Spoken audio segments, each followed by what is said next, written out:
So I went to one of the workshops where I normally supply spare parts. Listen very attentively because this is going to save you from having issue with your gearbox in future.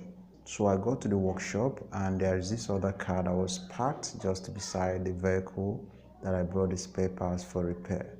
And the man was complaining that his gearbox sometimes doesn't select. So the mechanic asked him to open the bonnet. And when he opened the bonnet, the mechanic went straight to the dipstick for the gear oil.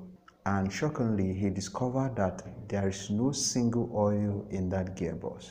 So he had to tell the man to buy gear oil. So when the man bought a gear oil and the gear was filled with the oil, the gear started working properly and perfectly well. So I was opportune to be there at that point in time and I learned something.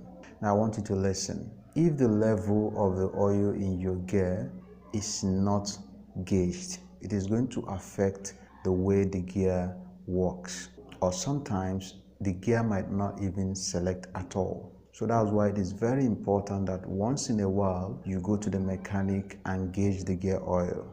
The gear oil is gauged in such a way that you have to put the car on drive before you can be able to ascertain whether it is gauged. So you need a second person to be inside the car, put the car on drive. That's, you have to start the car, then put it on drive, and then you check the dipstick for the level of the oil.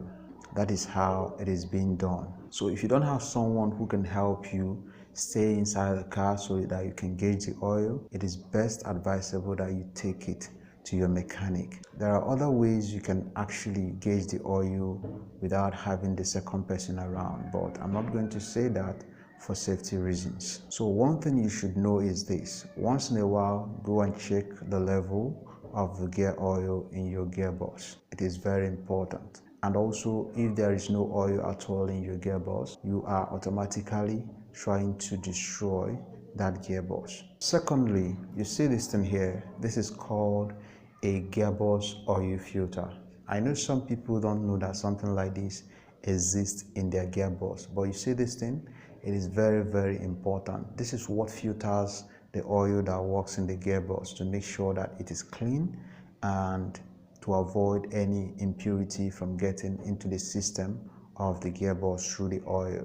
So once in a while, let your mechanic check whether the oil is still okay. That's, the gearbox oil is still okay. If it is not okay, let him change it and also change the oil filter. Very important. Then finally, some car owners and some drivers don't know that every car has a specified recommended oil for its gearbox. Some drivers and some car owners think that gear oil is gear oil, and that's where one of the biggest problems even starts from. Because the moment you pour the wrong oil in a certain gearbox, that gearbox is going to begin to malfunction. Most people don't know this, especially the millennium cars. They have specified and recommended gear oil for their gearbox. So if you pour the wrong gear oil inside some of these cars, you're going to face a serious trouble. So I hope you learned something in this video. Treat your gearbox with all care. So if you're able to observe all these simple routines, trust me, you're going to enjoy your car for a very long time without having to change the gearbox or have issue with the gearbox. Hope you learned something from this video. This is Hill Fox Auto Spare Parts. See you on the next one and have a nice day.